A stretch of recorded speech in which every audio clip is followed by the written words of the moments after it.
네, 안녕하세요. 자, 3기 5주차 주요 쟁점 먼저 살펴보고 구체적인 내용도 살펴보도록 하겠습니다. 자, 문제 1-1번 원처분주의, 재결주의 관련된 이거는 뭐 우리 기출도 상당히 많이 됐고요. 그다음에 이제 우리 보상법규에서는 뭐 가장 중요한 재결의 불복 관련된 이런 쟁점이 되겠습니다. 재결의 불복에 관련된 쟁점은 사업인정과 달리 불복 규정이 구체적으로 해당 규정에 존재한다는 거죠. 그래서 이 파트에서는 자, 사업인정에 대해서는 구체적인 불복 규정이 없다.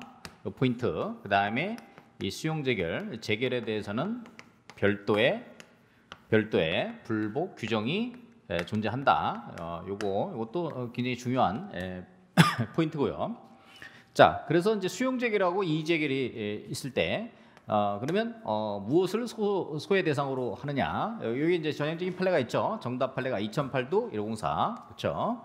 그래서 우리 법제에서는 원처분주의를 채택하고 있습니다. 이게 이제 행정소송법 제 19조죠. 19조에서 원처분주의를 채택하고 있다. 이게 입법 정책적인 문제이기 때문에 여러분 이거는 이제 숙지를 하시면 되겠습니다. 자, 원처분주의, 재결주의. 원처분주의에 대해서는 원처분에 대해서 소를 제기하고 재결에 대해서 고유한 하자가 있는 경우에 다툴 수 있다. 원처분주의.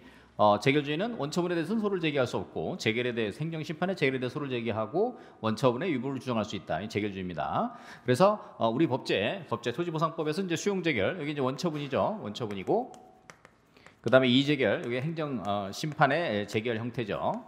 그랬을 때 수용 재결이 있고 이의재결이 했을 때 어느 것을 소의 대상으로 삼을 수 있느냐. 그래서 정답 수용 재결을 소의 대상으로 삼아야 된다. 그래서 그러면 이제 소송의 대상은 원처분주의 입장에서 소송의 대상은 수용 재결인데 그럼 피고는 누구냐? 피고는 관할토지 수용인이다. 이렇게 보시면 되겠습니다.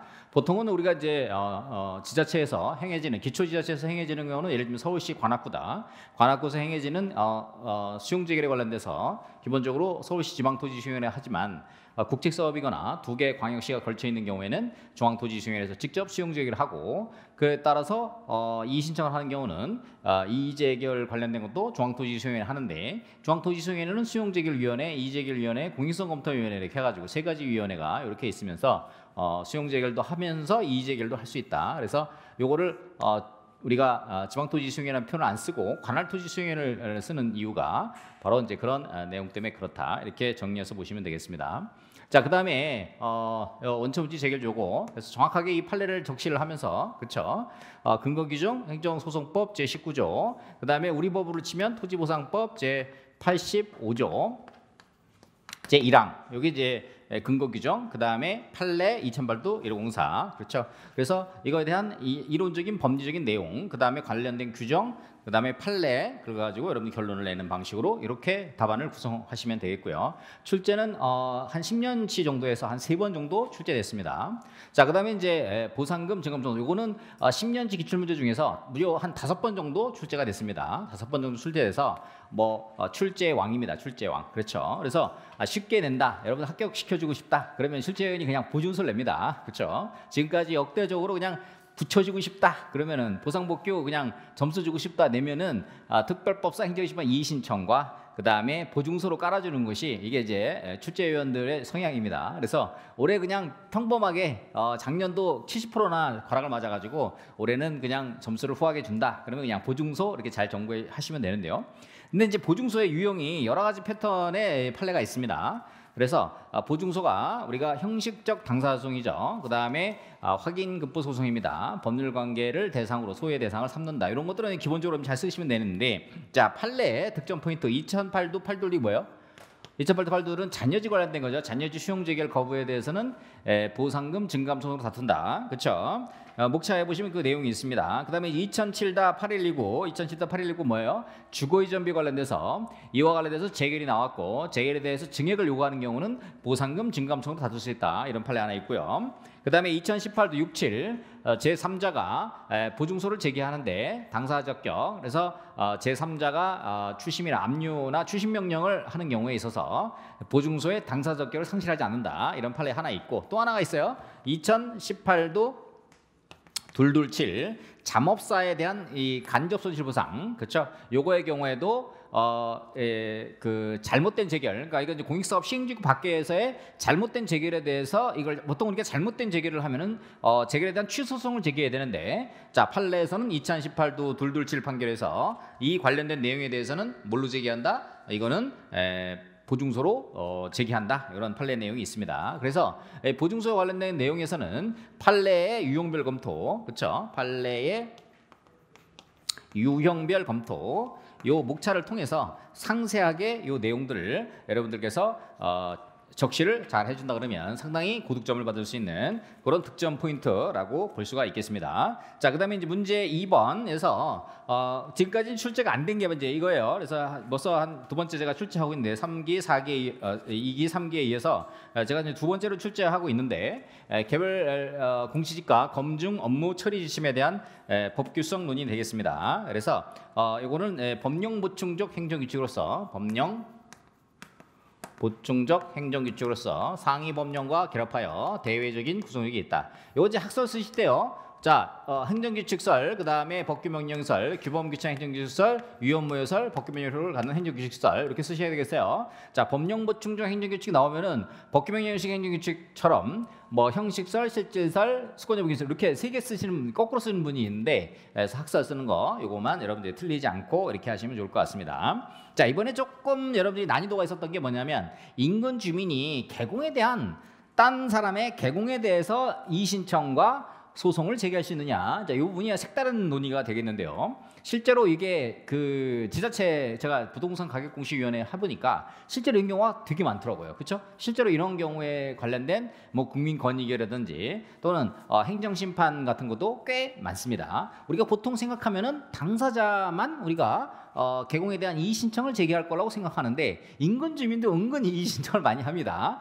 그런데 이 법에서 되게 재밌게 되어 있는 게 예전에는 이제 표공도 그렇고 개공도 마찬가지 소유자 따른 이해관계 이런 표현을 썼어요. 그렇죠? 그런데 개공과 표공 모두 그 이의 신청 규정을 어떻게 바꿔놨냐면 이의가 있는 자 이렇게 바꿔놨습니다. 그렇죠? 그래서 이의가 있는 자인 경우에 이의 신청을 할 수 있는데, 물론 이 이의 신청은 기본적으로 우리가 개공, 표공의 결정 공시일로부터 30일 이내에 해야 됩니다. 그래야 적법한 이의 신청이 되는 거예요. 그러니까 이의 신청은 될 수 있어요. 그렇죠? 될 수 있는데 인근 주민 경우 뭐 이제 개공이랑 표공 같은 경우는 이게 이제 불특정 다수를 상대로 해서 하는 거라 우리가 이제 이거에 대해서 결정 공시를 가지고 안날로 보기 때문에 기본적으로 인근 토지 소유자에게 통지하지 않는다 하더라도 이거 언제 하는 거, 왜냐면 매년 표공은 2월 말, 그렇죠? 개공은 4월 말, 이걸 매년 이렇게 똑같이 거의 하기 때문에, 그다음에 부동산 가격 공시 알림이 카카오톡으로다가 소유자라 이런 분들 다 이게 문자 메시지나 카카오톡이 오기 때문에 대부분 이제 부동산 가격 공시 알림이 지자체에서 알려줘요. 그래서 이걸 이제 여러분들이 충분히 파악할 수 있는 부분이 있고, 그래서 이런 부분들. 근데 요게 이의 신청 기간이 경과한 다음에 이의 신청을 할 수 있느냐? 할 수는 있습니다.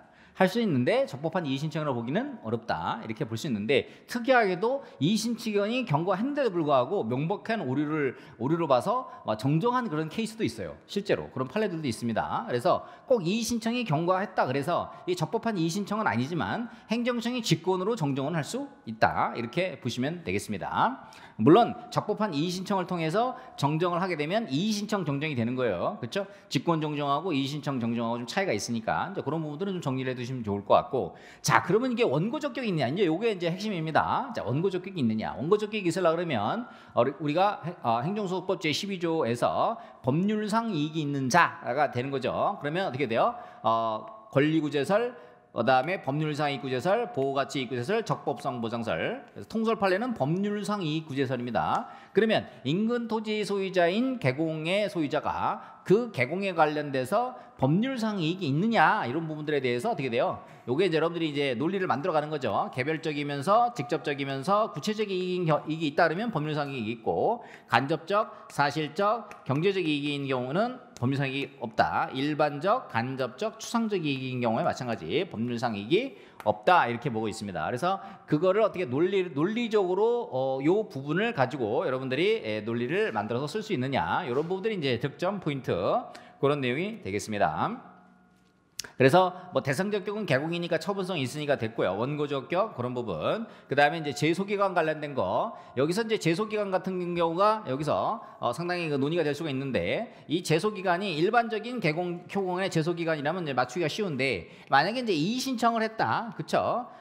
적법한 이의 신청을 했다는 것을 전제로 하면은 이의 신청의 결과 통지서를 받은 날로부터 90일 내에 행정심판, 행정소송을 제기할 수 있다. 이런 부분들까지 이렇게 추가적으로 여러분들이 정리를 해서 이게 이제 이렇게 약간 쉬운 문제가 나오면요 어떻게 해야 되냐면 그 관련된 쟁점에 관련된 것도 쓰고 그 다음에 그 관련된 부속된 쟁점들도 한 두세 줄 정도 더 언급을 해줌으로 인해서 차별화될 수 있는 답안지가 될 수 있다. 이렇게 보시면 되겠고요. 자, 부동산 가격공시위원회 심의를 거치지 않았다. 반드시 거치도록 되어 있죠. 그 다음에 검증 반드시 생략하는 사유가 있긴 합니다만은 우리가 검증도 반드시 거치도록 하고 있습니다. 그래서 이거를 거치지 않았을 때 우리가 기본적으로 절차의 하자 같은 경우는 침입적 처분이거나 또는 어떤 그 권익을 제한하는 그런 처분인 경우에 우리가 보통 절차의 하자 이런 논의를 과거에는 많이 했습니다. 그런데 최근 기출문제의 특징이 뭐냐면 개공이 됐든 뭐 표공이 됐든 간에 아니면 뭐 과징금이 됐든 간에 이러한 하나의 처분이 나오기에 앞서서 반드시 거쳐야 될 절차, 예를 들면 사업 인정할 때 공익성 검토라든지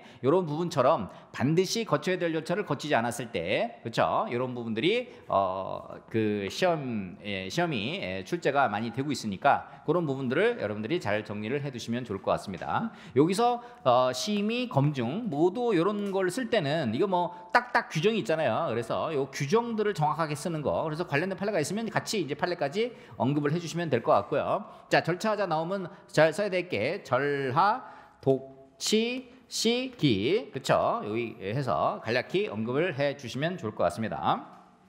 여기서는 하자의 절차하자의 독자 유법성, 하자의 정도까지만 배점으로 봐서는 뭐 길게 쓸 수 있는 그런 상황이 아니니까 그런 부분들을 잘 좀 여러분들이 체크해서 보시면 되겠습니다. 지금까지 우리가 19회부터 해서 지금까지 절차의 하자 관련돼서는 우리가 산정지가 검증이라든지, 그렇죠? 산정지가 검증, 그다음에 일반적인 뭐 의견 제출 검증이라든지 뭐 이런 부분들이 이제 출제가 됐습니다. 이의 신청 검증, 그다음에 의견 제출 검증은 이거 현장 검증을 해요. 이거는 이의 신청이라 이거 현장 검증을 하는데 이 현장 검증하면서 부동산 가격 공시위원회 회의를 할 때 담당 평가사가 현장 검증한 사진과 자기가 현장에서 어떠한 내용을 했다는 거에 대해서 의견 제출 검증이라든지 이의 신청을 검증을 하게 되면 담당 평가사가 이 보통의 표준직 공시가 평가한 평가사가 그 개별 공시가의 검증에 관련된 현장 검증 의견서를 제출하면서 자기가 브리핑하고 그 위원들을 설득을 해요. 부공이 심의를 통과하기 위해서. 왜냐면 의견 제출이라든가 이의 신청이 적법하다 했을 때 그러면은 그 개공시가를 올리든지 내리든지 해야 하는 상황이 생기기 때문에 이 부분들에 대해서 이렇게 논의를 해서 한다. 그런 것들 한번 체크해서 받으시면 좋을 것 같습니다. 요거 지금까지 출제가 많이 됐으니까 이제 그런 부분들을 여러분들 빼먹지 말고 잘 좀 정리를 해 두시면 좋을 것 같고요. 자, 최근에 이제 개정 여러 가지 우리 업계에 전세 사기라든지 뭐 이런 부분들이 상당히 많이 논의가 되다 보니까 상당히 법적 처벌 관련된 이런 쟁점들이 상당히 논의를 많이 하고 있습니다. 지금까지 자격 등록 제도가 이제 출제가 되지 않았어요. 자, 그러면 집행유예를 선고받은 상태에서 과연 자격 등록이 될 것이냐, 예를 들면 갱신 등록 될 것이냐 보면은 우리가 결격 사유에 해당되지 않아야 됩니다. 결격 사유. 자, 그래서 12조에 보면 감정평가사법 제 12조에 보면 결격 사유가 있습니다. 그렇죠? 금고 이상의 실형을 선고받으면 안 되는데 지금 집행유예 기간에 있어요.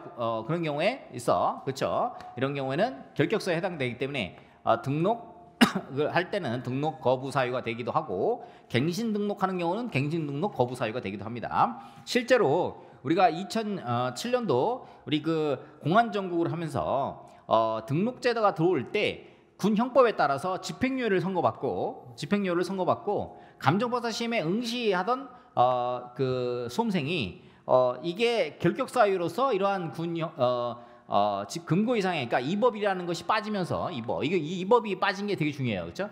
이법에 의한 금고 이상의 실형이 선고되지 않았음에도 다른 법률에 의해서 금고 이상의 선고가 됐음에도 불구하고 왜 이거를 시험을 못 보게 하거나 또 시험을 봐서 합격을 했는데 등록을 안 해주거나 또는 등록이 됐는데 이게 됐을 때 결격 사유 다시 갱신 등록할 때 결격 사유가 해당돼 가지고 등록 거부라든지 이걸 하게 된 이유가 바로 이 법이란 내용이 빠졌기 때문에 그렇습니다. 그래서 상당히 이제 광범위한 내용으로 이렇게 바뀌어졌다는 부분들, 그런 것들을 여러분들이 잘 좀 체크해서 받으시면 좋을 것 같습니다. 그다음에 이제 사촌 이내 친족, 우리가 성실 의무에 보면은 25조 성실 의무에 보면은 명확하게 뭐 여기서 뭐 친족이다 뭐 이렇게 해가지고 딱 떨어지게 나와 있지는 않은데요.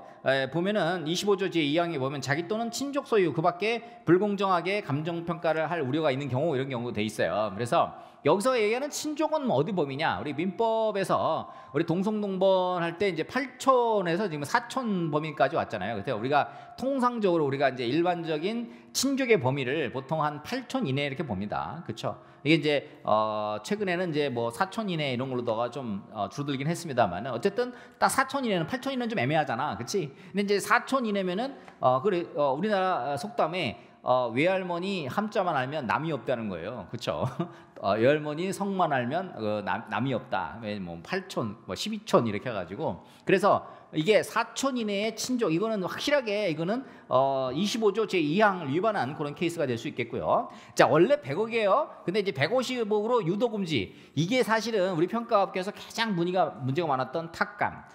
이거를 올려달라. 그래서 가격을 유도하거나 이렇게 되면은 유도 또는 요구하게 되면 이게 법이 되게 세요. 3년 이하의 징역, 3천만 원의 벌금입니다. 그렇죠? 그래가지고 우리 평가업계의 어떤 자정질서, 그다음에 금융기관의 압력으로부터 잘해야 되겠다, 뭐 이런 게 해가지고 요 제도가 들어왔는데 이걸로 처벌받은 케이스는 하나도 없어요. 그렇죠? 이게 유도금지, 이번 중요한 포인트가 되겠고요. 자, 타당성 검토. 원래는 평가업계의 미래를 위해서 요거를 타당성 검토를 하는 건데, 실제로는 우리가 실제 이 타당성 검토 딱 들어갔다 그러면 뭐예요?